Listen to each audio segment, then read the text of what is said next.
The freezing rain hammered against the windows of the Chicago office building, each drop exploding like tiny grenades against the glass. It was mid-January, a Thursday that felt more like a sentence than a day. I hunched over my keyboard, my fingers flying across the Excel spreadsheet as I tried to untangle a supply chain crisis that threatened to derail shipments to 3 continents. The fluorescent lights above buzzed with their usual headache-inducing frequency, and somewhere down the hall, a printer jammed for the 3rd time that afternoon. My phone lit up. "Mom." My face softened immediately, and I grabbed the phone with one hand while saving my work with the other. I'd just wired $4,000 that morning, every penny of my carefully hoarded bonus, to book the family's flights to Italy for Nicole's wedding at Lake Como. The smile that spread across my face was genuine, warm, the smile of someone who still believed that taking care of family meant something. "Hi, Mom. Did you get the—" "Abigail, honey, there's been a small change to the sleeping arrangements at the villa." Juniper Rhodes' voice had that particular chirpy tone she used when delivering bad news, the same tone she'd used when I was 12 and she had accidentally donated my entire rock collection to Goodwill. "The groom's business partner, he's very important, dear. Invested in Marcus's startup. Well, we gave him your room." My fingers stopped moving, the Excel sheet blurred in front of my eyes. Outside, the gray sky seemed to press closer to the window. Where am I supposed to sleep? "Oh, you're so resourceful, sweetheart. There's a perfectly nice youth hostel about 5 miles from the villa. I looked it up online, and it has excellent reviews. Well, mostly excellent. 3.5 stars. The blood drained from my face. A youth hostel. While my older sister Nicole and her fiancé Marcus stayed in the master suite. While my younger sister Emily occupied the room with the lake view. While my parents took the guest cottage. "Mom, I just sent you $4,000 for the tickets this morning. Did you—" There was a pause, a very long pause. I could hear her breathing on the other end, could practically see her fidgeting with her pearl necklace, the one I had helped her find when she'd misplaced it last Christmas. "Well, about that, honey. Emily really needed good photos for her Instagram. You know how important her influencer career is. The lighting and economy is just terrible, all those overhead bins and cramped seats. So I used that money to upgrade her to first class. It was only $4,000 and it made such a difference. She's going to tag the airline and everything." My hand tightened around the phone. The office suddenly felt too small, too hot, despite the winter cold seeping through the old windows. And my ticket? My ticket. "Oh, you always figure things out, Abigail. You're so good at finding deals. There's an economy flight with 3 different layovers, one in Newark, one in Reykjavik, and one in Frankfurt that gets you there just in time for the reception, so you can choose one. It's only 17 hours of travel time. You might miss the ceremony, but honestly, you've seen Nicole in a wedding dress at all her bridal showers. And you don't mind the flying economy, do you? You're not fussy like Emily." The words landed like physical blows. "You always figure things out." My vision tunneled. In my mind, a slideshow began to play.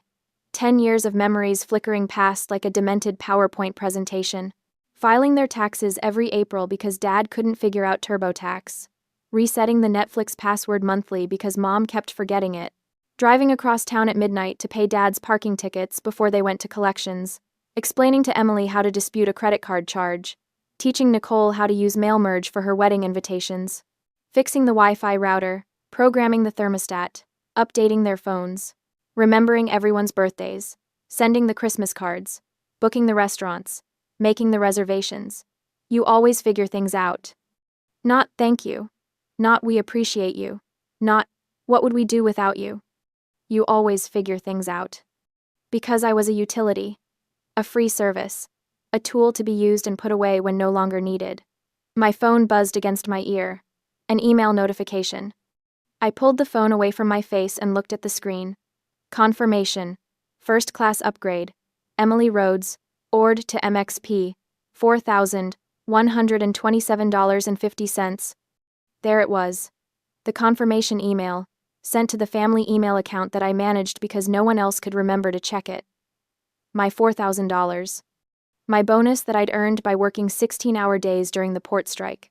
The money I'd saved by bringing packed lunches and skipping coffee shops and walking instead of taking Ubers. Converted into champagne and lie-flat seats and warm towels for my 24-year-old sister, who had never worked a full-time job in her life. Something inside my chest didn't break. It didn't shatter. It didn't crack. It froze. Like water turning to ice, every warm feeling I'd ever had toward my family crystallized into something hard and cold and permanent. The temperature in my chest dropped to 0, and I felt a clarity I'd never experienced before. "Honey? Are you still there? Abigail?" I didn't scream. I didn't cry. I didn't argue. My voice, when it came, was calm. Terrifyingly calm. "I'm here." "Oh, good. So you'll look into those economy flights? And maybe bring some snacks for the layovers? Airport food is so expensive, and you're always so good at—" "I have to go, Mom. There's something I need to take care of." "Of course, dear. Don't work too hard. We'll see you in Italy." "Oh, and could you bring that nice scarf Nicole wanted to borrow? The blue one? She forgot to ask you." And I hung up. For a moment, I sat perfectly still, staring at the rain-soaked window. Then I reached down and opened the small safe hidden beneath my desk, behind the box of printer paper no one ever touched. My fingers found the worn passbook immediately. Aunt Violet's savings account. $120,000. Aunt Violet, my father's eccentric older sister, had died 3 years ago. At the funeral, she'd pulled me aside. This was 2 hours before she'd collapsed, while everyone else was in the church, and pressed the passbook into my hands. "This is for when you can't stand them anymore," Aunt Violet had whispered, her papery hand gripping mine with surprising strength. "Not if. When. Because they'll drain you dry, sweet girl. They'll take and take until there's nothing left. This is your escape hatch. Use it."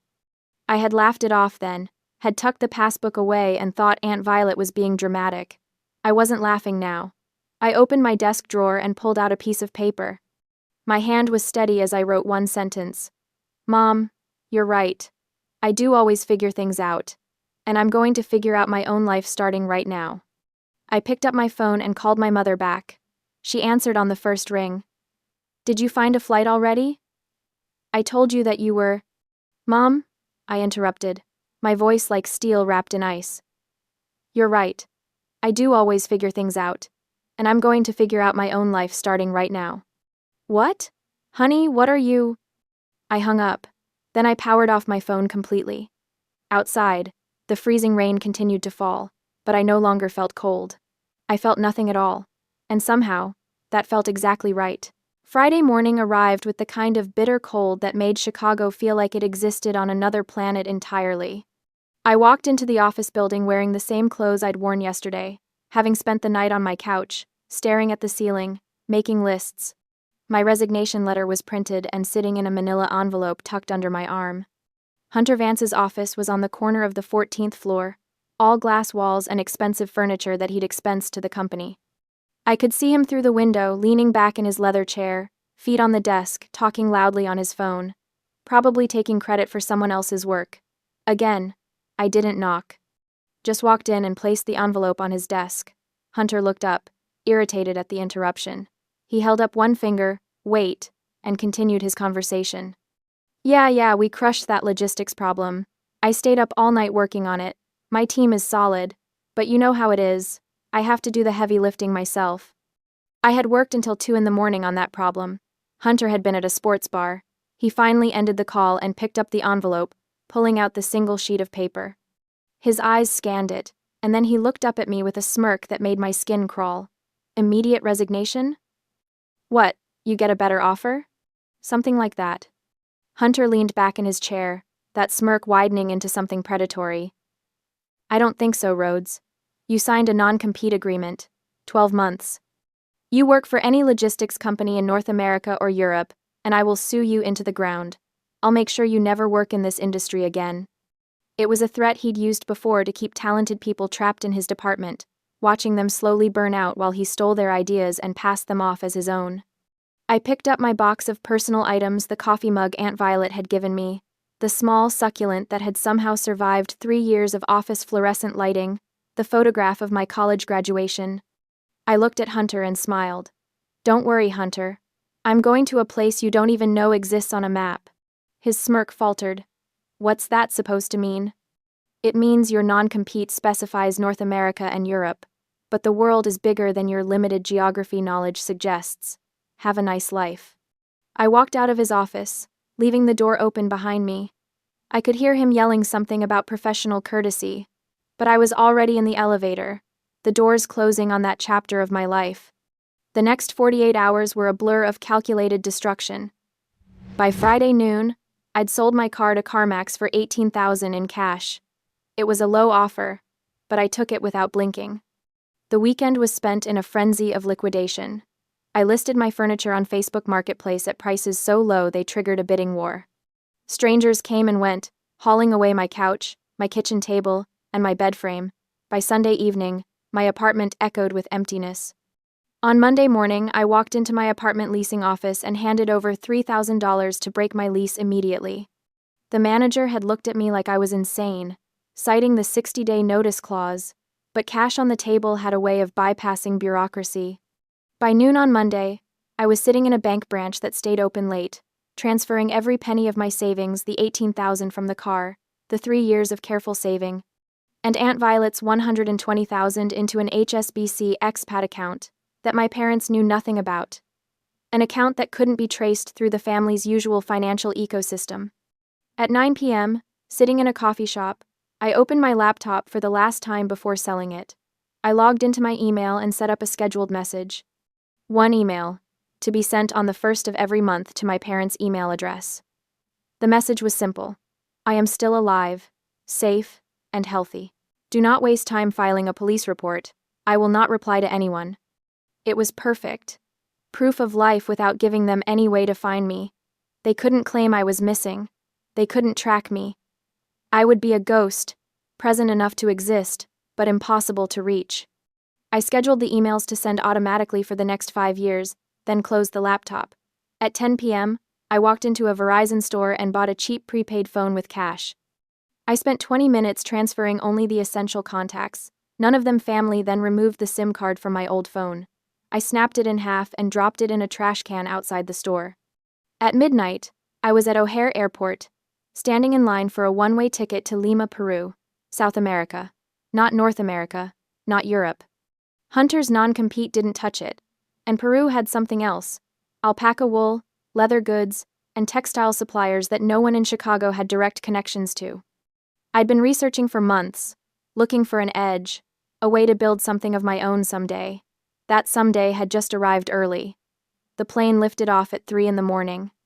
I watched the lights of Chicago shrink below me, then disappear into the darkness. Somewhere in that city, my phone was lying in a landfill, and my family was starting to panic. While I was gone, I could not see what was happening in Chicago. But based on the records, the angry voicemails I ignored, and what Nicole later confessed to me in tears, I can reconstruct exactly how the Rhodes family crumbled without me. 3 days after I left, back in Evanston, my father George sat at his computer, trying to log into his investment account to check on their portfolio, something I usually did for him every quarter. But the system kept asking for two-factor authentication. He clicked the button that said Send Code, and a message popped up. Code sent to phone ending in 88. He frowned. That wasn't his phone number. He tried again. Same message. He called Mom into his study. Do you know whose number ends in 88? Mom peered at the screen. That's Abigail's number. Why is your investment account sending codes to Abigail? Because she set it up, Dad said slowly, the realization dawning. She set up all of our accounts. The security questions, the backup numbers, everything. They looked at each other as the same thought occurred to both of them simultaneously. Mom grabbed her phone and called me. It went straight to a message.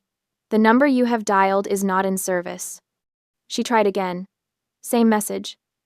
George, Mom said, her voice tight. Call her office. Dad called. The receptionist at my old company cheerfully informed him that Abigail Rhodes no longer worked there as of last week. What do you mean, no longer works there? She didn't tell us she was quitting. I'm sorry, sir, but that's all the information I can provide. Have a great day. The line went dead. Then Mom's phone buzzed. My first email. I am still alive, safe, and healthy. Do not waste time filing a police report. I will not reply to anyone. Dad read it over her shoulder. What the hell does that mean? But Mom knew. As she stood in the study, surrounded by the comfortable life that I had helped maintain, she understood with sudden, terrible clarity.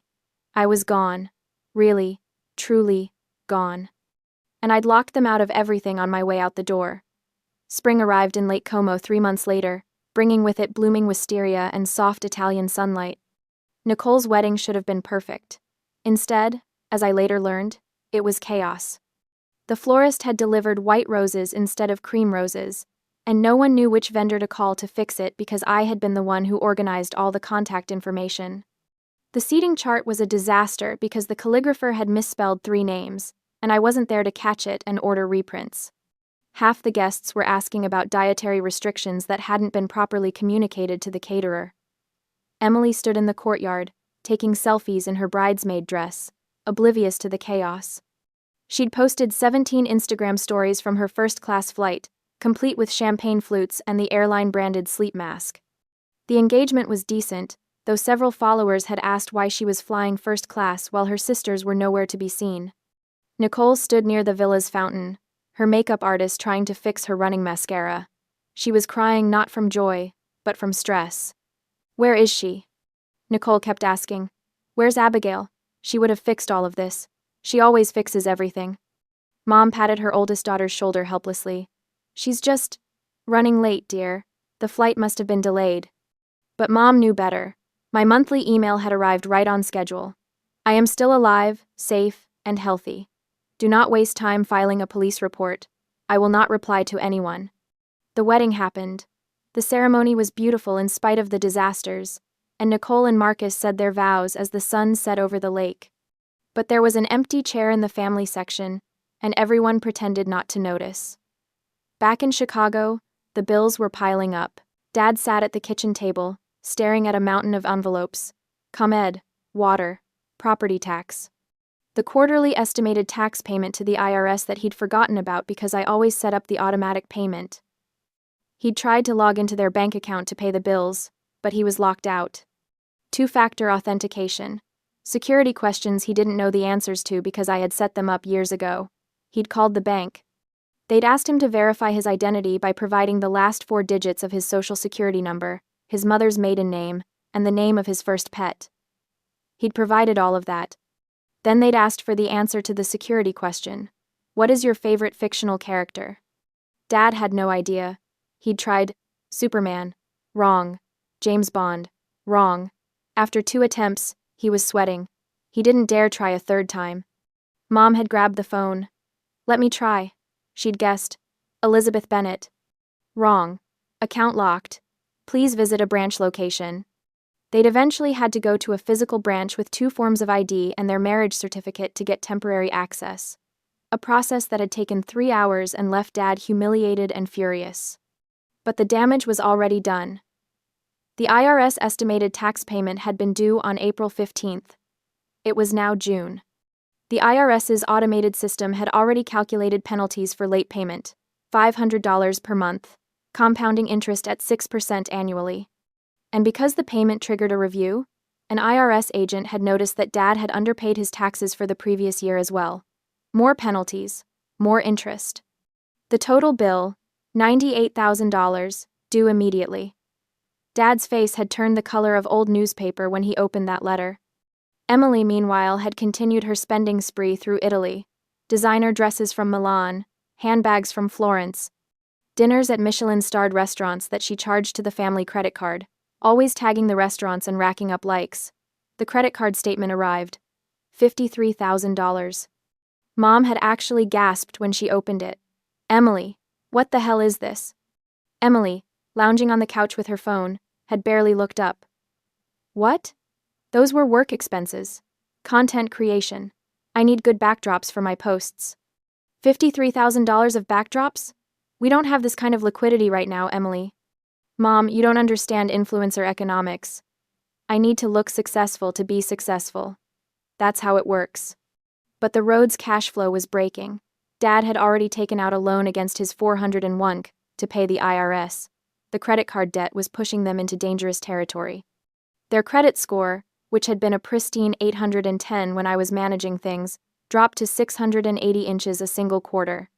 Banks started declining their cards at checkout counters. It was humiliating. While my family was melting down in the Chicago spring, 5,000 miles away in the Andes Mountains. I was dying. Or at least, it felt like I was dying.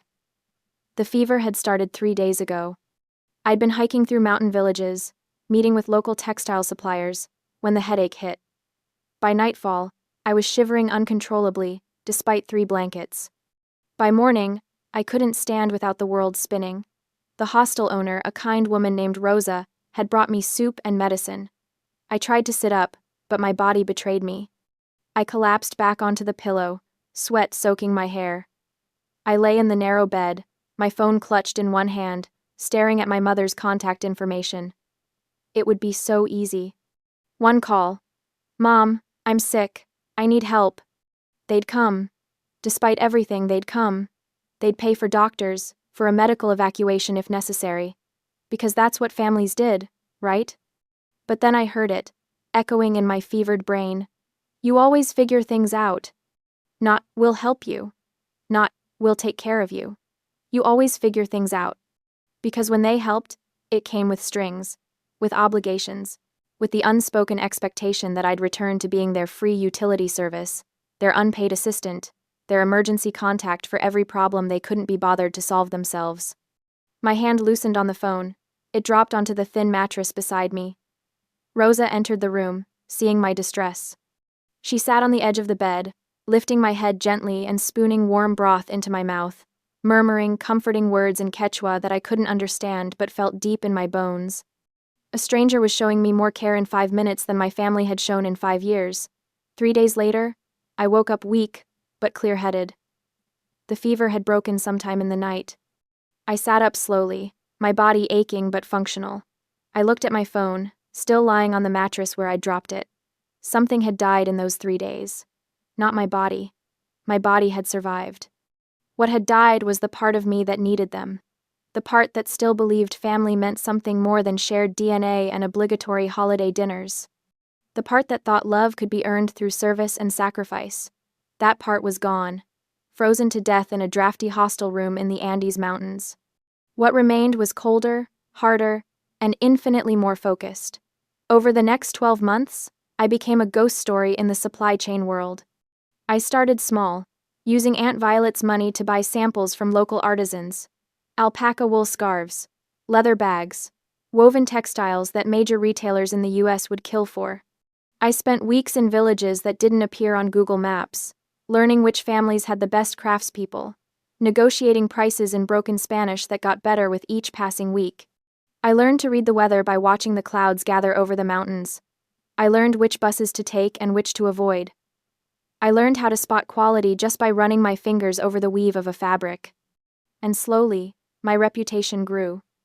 The American woman, with the cold eyes who pays fair prices and always delivers on time. That's what they called me in the villages. Not warm, not friendly, but reliable, trustworthy, someone who kept her word. By month 6, I had exclusive contracts with 12 family workshops. By month 9, I was shipping containers of goods to boutique retailers in New York and California. The money started flowing. Not a trickle, a flood. By month 14, my net worth had tripled. I'd turned Aunt Violet's $120,000 into nearly $400,000, and then Beatrice Ford called. Beatrice Ford was a legend in logistics. She'd built Nexus Logistics from a single warehouse in Newark into a global powerhouse that made Hunter Vance's company look like a lemonade stand. She was in her late 50s, with iron gray hair she wore in a sharp bob, and a reputation for being utterly ruthless in business, but fiercely loyal to her people. She tracked me down through the supply chain network. Apparently, the American woman with the cold eyes had become enough of a phenomenon that people were talking. We met at a cafe in Lima. Beatrice ordered black coffee and got straight to the point. "I don't care about your resume. I don't care about your degree. I don't care that you quit your last job with no notice. What I care about is that you've done in 12 months what most people couldn't do in 5 years.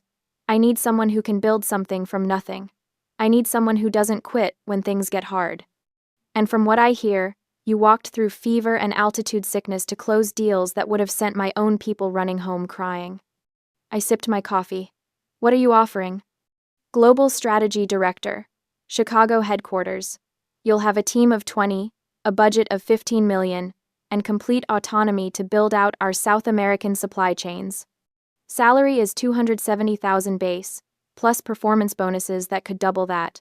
Full benefits, relocation assistance, and a corner office overlooking Lake Michigan.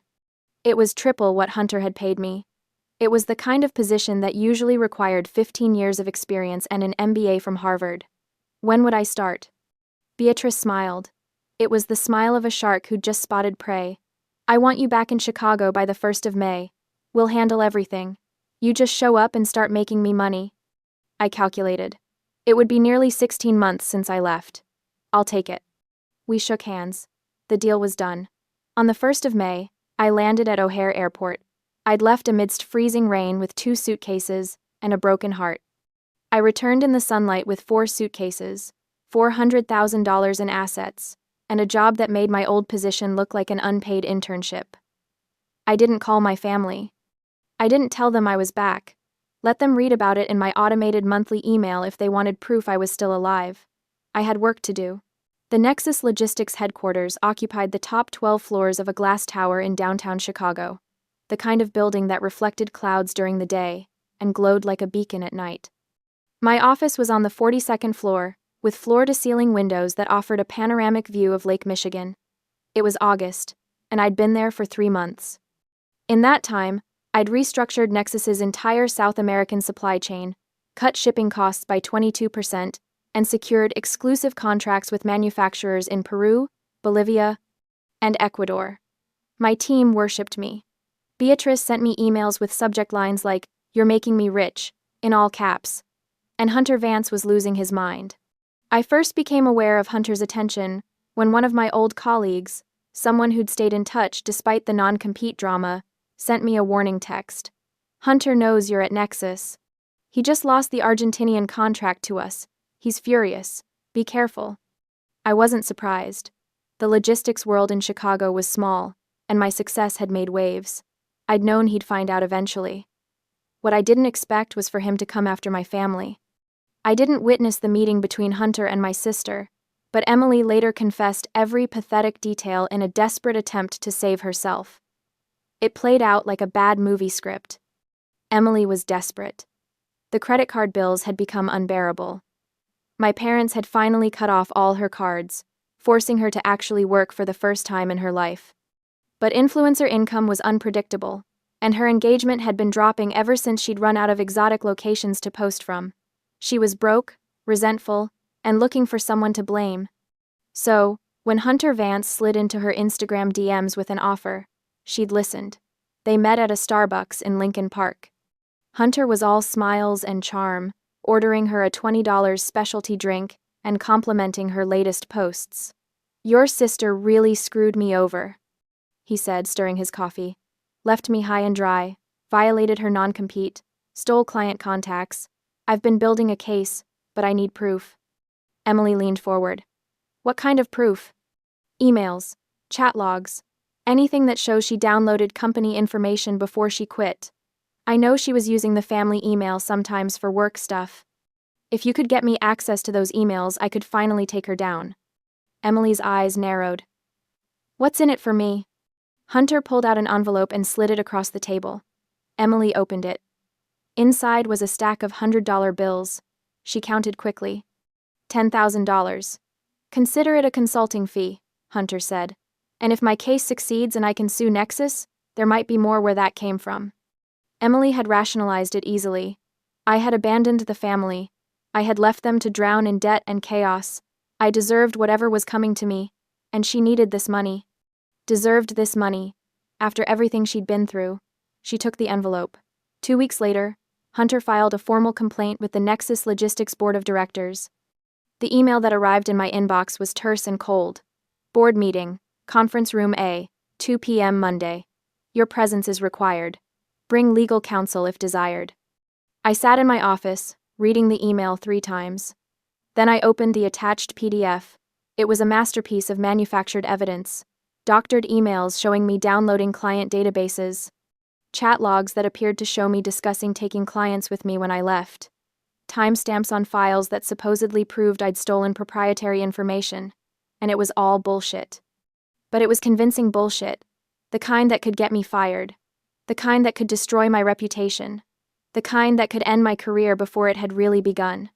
I picked up my phone and called my lead IT specialist, a brilliant woman named Carmen, who'd worked in digital forensics before joining Nexus. Carmen, I need you to pull the complete cloud audit trail for my user account from my last company. Everything. Every file access, every timestamp, every login.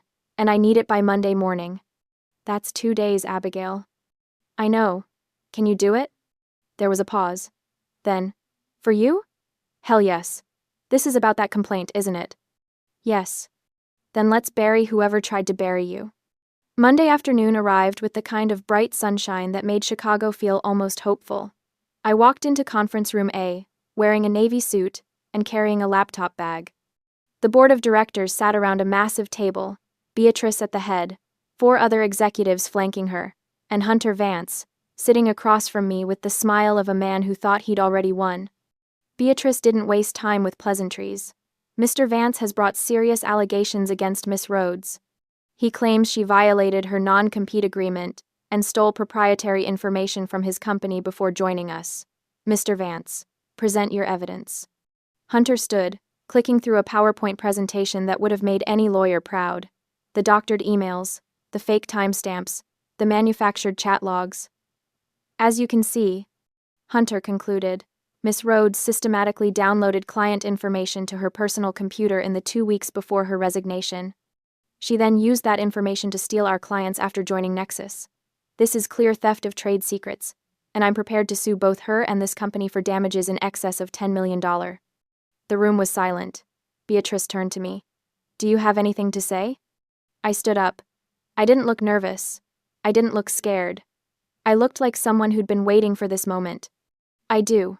I opened my laptop and connected it to the room's projection system. Mr. Vance's evidence is impressive. Unfortunately for him, it's also completely fabricated. I clicked. A dense spreadsheet appeared on the screen. This is the cloud audit trail for my user account from my time at Mr. Vance's company. It's an immutable log maintained by the cloud service provider Microsoft Azure, in this case. These logs cannot be altered, deleted, or modified by anyone, including system administrators. I highlighted a row in the spreadsheet. This is the file that Mr. Vance claims I downloaded on January 10th, 2 weeks before my resignation. The timestamp he provided shows the file was accessed at 2:15 p.m. on that date. I clicked again. However, the cloud audit trail shows something different. This file was actually created on April 3rd, 3 months after I had already resigned and left the country. Murmurs around the table. Hunter's face went pale. But here's the interesting part, I continued, my voice perfectly calm. The audit trail also shows that the file was created by someone using IT administrator privileges from Mr. Vance's own computer. He created a backdated file on his local machine, then tried to pass it off as evidence. Unfortunately for him, he forgot that cloud systems maintain separate, unalterable records. I clicked through more screens, each one showing discrepancies between Hunter's evidence and the actual cloud records. Every single piece of evidence Mr. Vance provided is fabricated. And I can prove it, down to the timestamp. The room erupted. One of the board members, a gray-haired man named Peterson, leaned forward. Mr. Vance, this is a serious accusation. Are you saying Miss Rhodes is lying about these cloud records? Hunter stood, his face red. Those records could be manipulated. She probably... They can't, Carmen said, stepping into the room. I had asked her to wait outside until needed. I'm Carmen Reeves, digital forensics specialist. I pulled these records directly from Microsoft servers with proper legal authorization. They're cryptographically signed and time-stamped. They cannot be altered. What Miss Rhodes is showing you is the objective truth. Beatrice's eyes narrowed. Mr. Vance, you came into my company and accused my employee of a crime, using fabricated evidence. Do you have anything to say for yourself? Hunter's mouth opened and closed. Then he tried a different tactic. Even if the files are wrong, she still violated her non-compete. She's working in logistics, and that's expressly forbidden. My non-compete specified North America and Europe, I interrupted. I spent a bit more than a year in South America, which falls outside that geographic restriction. I didn't violate anything. But you just committed fraud and attempted to extort this company. That's a crime. The silence in the room was deafening. I picked up my phone and set it on the table. But there's something else you should know, Mr. Vance. While you were busy fabricating evidence against me, I was doing some research of my own. I clicked my laptop again. A customs form appeared on the screen. This is a harmonized system code, an HS code for a container you shipped last month. You declared it as rubber shoe soles under HS code 6406.2, which carries a tariff rate of only 2.5%. I clicked again. A photograph appeared. The contents of a shipping container, packed with high-end finished leather shoes. However, the container actually held finished men's leather footwear, which should have been declared under HS code 6403.99. Not only is the base tariff 8.5%, but since these were imported from a specific region with active trade sanctions, they are subject to an additional 25% anti-dumping duty. You've been systematically mislabeling containers to avoid paying nearly 30% in taxes. That's customs fraud. Hunter's face went from red to white. Where did you get those photos? I didn't, I said calmly. But U.S. Customs did. I filed an anonymous tip 3 days ago. They opened your container for random inspection this morning at the Port of Long Beach. Based on what they found, they're currently obtaining a warrant to audit your company's import records for the past 5 years. As if on cue, the door to the conference room burst open. 2 people in dark suits with badges hanging from their necks stepped inside. Hunter Vance? I'm Special Agent Morrison, U.S. Customs and Border Protection. We have a warrant for your company's records and need you to come with us for questioning. The room exploded into chaos. Hunter was yelling something about lawyers. Beatrice was on her feet. The other board members were talking over each other. I calmly closed my laptop and picked up my bag. I walked past Hunter as the agents were reading him his rights. I didn't gloat. I didn't smile.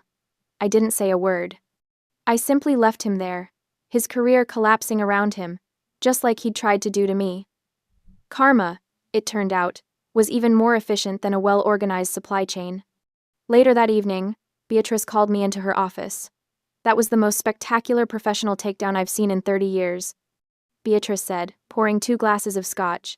How long have you been sitting on that customs fraud information? Since month 6 in Peru, I admitted.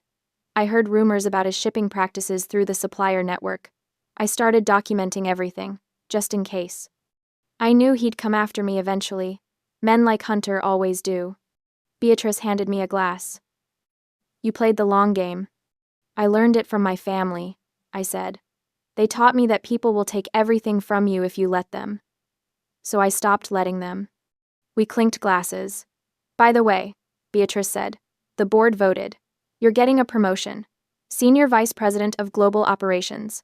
Effective immediately. $50,000 raise and a seat at the executive table. I set down my glass. I don't know what to say. Say yes, then get back to making me rich. I smiled. Yes. 2 weeks after this incident, I met the people who shared my DNA. The restaurant was called Virtue, an upscale establishment in Hyde Park with exposed brick walls and Edison bulb lighting that cost more per hour of operation than most families spent on groceries in a week. I had chosen it deliberately, public enough that my family wouldn't cause a scene, expensive enough to make them uncomfortable. I arrived first, wearing a charcoal gray suit that had cost more than the entire monthly budget I used to manage for the family. The hostess recognized me. I'd been here 3 times already for client dinners, and led me to the private dining room I'd reserved. I sat down, ordered a glass of wine, and waited. They arrived together, a united front. Dad and Mom came through the door first, and I was struck by how much older they looked. Dad's hair had gone completely gray. Mom's face had new lines around her mouth and eyes. They looked tired, worn down. Nicole came next, visibly pregnant now, her hand resting protectively on her belly. She wouldn't meet my eyes. And finally, Emily, dressed in clothes that I recognized as being from last season's collection, her usual designer accessories, conspicuously absent. She looked angry before she'd even sat down. Abigail, Mom said, her voice wavering between relief and reproach. You came back. I've been working downtown, I just didn't tell you. The implication hung in the air. I'd been back, and I hadn't called. Dad cleared his throat. We got your emails. 1 a month. I am alive and healthy. Do you know what that did to your mother? Yes, I said. I do.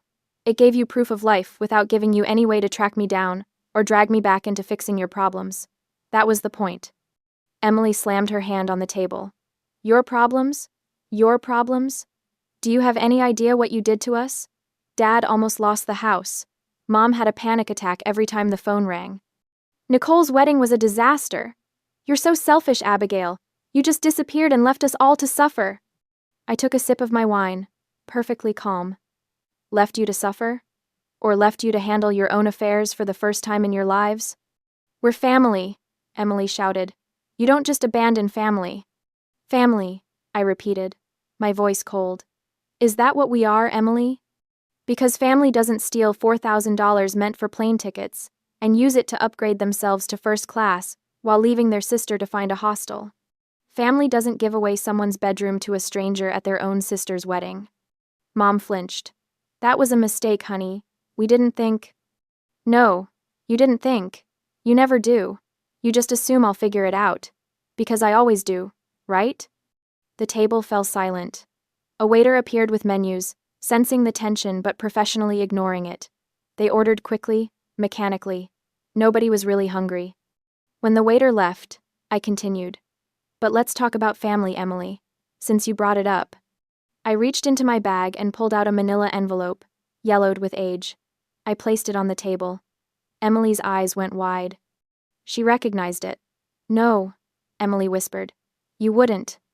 Open it, I said to my parents. Dad reached for the envelope with shaking hands. He pulled out the contents. Police reports, court documents, lawyers' invoices. His face went slack as he read. Mom leaned over his shoulder, her hand flying to her mouth. 4 years ago, I said, my voice perfectly level, Emily got drunk at a party. She decided to drive home anyway. She lost control of the car, jumped a curb, and plowed into a parked 1965 Jaguar E-Type, totaled it, and then she fled the scene. Dad looked up, horrified. A hit and run? A felony hit and run with massive property damage, I corrected. The owner of that Jaguar was a litigious real estate mogul. He wanted blood. He wanted to press charges that would have left Emily with a permanent criminal record and potentially prison time. Emily was crying now, silent tears streaming down her face. She came to me, I continued, begged me not to tell you, said it would kill you. So I liquidated my entire savings account. $15,000 for a specialist attorney who managed to get her into a diversion program so the charges would be dismissed upon completion. Another $3,000 to settle the civil damages that insurance refused to cover because she fled the scene. I cleaned out my emergency fund, my 401k, took the early withdrawal penalty, everything. I looked directly at Emily. I saved you from a criminal record. I saved your future. I kept your secret for 4 years. And you repaid me by selling fabricated evidence about me to my former boss for $10,000. The silence was absolute. Nicole spoke for the first time, her voice barely a whisper. Emily, is this true? Emily couldn't speak. She just nodded, mascara running down her cheeks. Dad pushed his chair back from the table, staring at Emily like he didn't recognize her. You did what? Hunter Vance approached me, Emily sobbed. He said Abigail had violated her contract, that she'd stolen from him. He offered me money, and I needed it. Mom and Dad cut off my cards. I couldn't pay rent. I didn't know what else to do. So you framed your sister?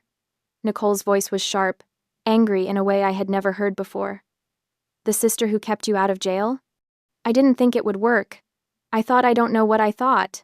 Emily's sobs were getting louder. Mom was crying too now. Abigail, I'm so sorry. I didn't know about any of this. Of course you didn't know, I said, because I handled it. I handled everything. Your taxes, your passwords, your bills, your problems. I was your free IT department, your accountant, your personal assistant, your emergency contact, and your ATM machine, and you took it all for granted. Dad's voice was broken. We didn't realize. You didn't want to realize, I interrupted, because realizing would have meant feeling guilty, would have meant changing. It was easier to just let me handle everything and tell yourselves I was so capable and didn't mind helping. The food arrived. Nobody touched it. After a long moment, Dad spoke again. The IRS penalties. The credit card debt. We had to sell the lake house. We barely got anything for it. It was a distress sale. We needed the cash immediately. I'm sorry you had to find out this way, but we don't own it anymore. I set down my wine glass. I know. Dad blinked. You know? The mysterious LLC that bought it this morning? That was me. The table erupted. What? How? You bought the lake house. I pulled a set of keys from my purse and set them on the table. I didn't hand them to anyone. Just let them sit there, gleaming under the Edison bulbs. I bought it back. Paid cash, 20% above market value to make sure my bid was accepted immediately. The deed is in my name, my LLC, my property. Dad's hands were shaking. Why would you do that? Because you're right, it shouldn't have been sold. It's been in the family for 20 years. Grandpa built that deck himself. Mom planted those rose bushes. It matters. Mom reached for the keys. I pulled them back. But here's how it's going to work from now on. I continued. You can still use it.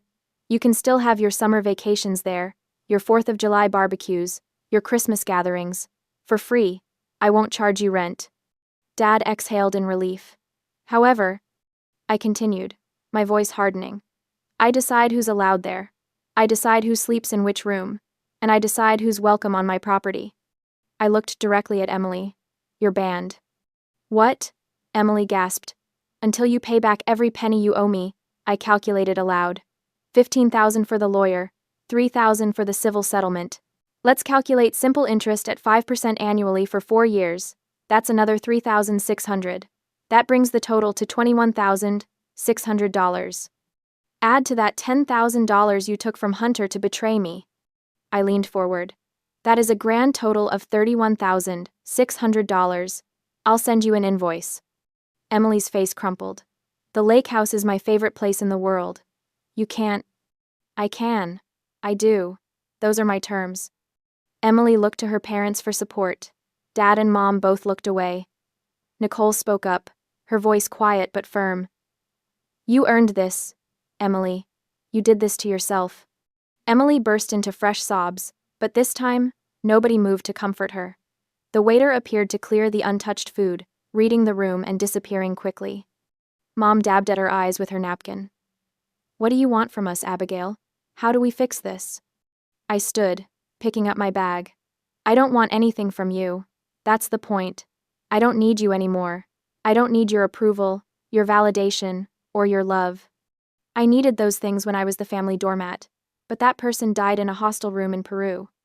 I pulled out my wallet and placed $300 bills on the table. Dinner's covered. Consider it a final gift. I walked toward the door, then paused and turned back.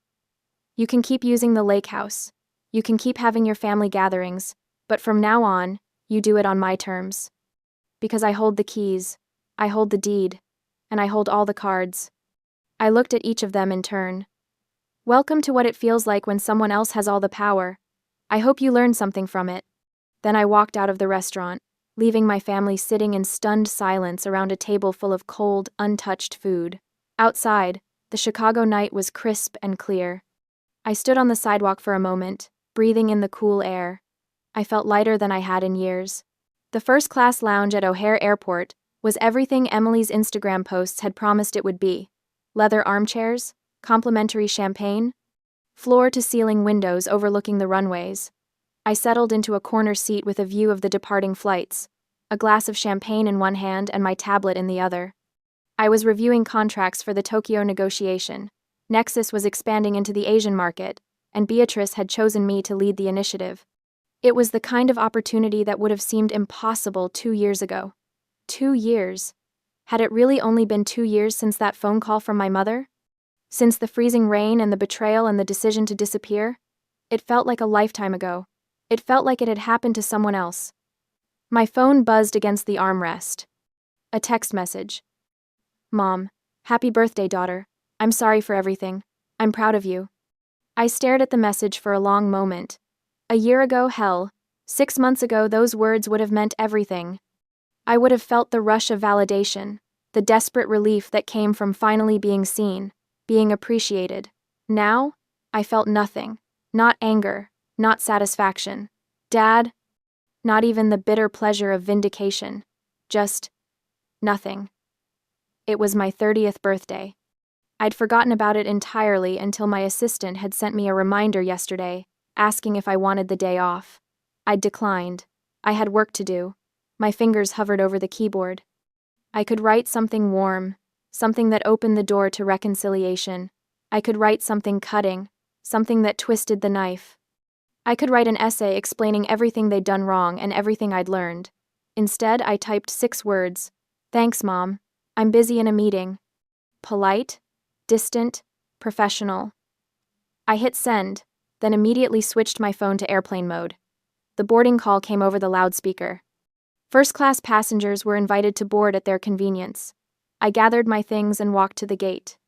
The flight attendant scanned my boarding pass with a smile. Welcome aboard, Miss Rhodes. We're so glad to have you flying with us today. I settled into my seat 1A, window, and accepted a glass of champagne from the attendant. The seat was wide and comfortable, with enough legroom to stretch out completely. The kind of seat Emily had enjoyed on my $4,000. But this time, I had paid for it myself, with money I'd earned, for a trip I'd chosen, to a destination I'd selected. Nobody had stolen it. Nobody had taken advantage of me. Nobody had assumed I'd just figure it out.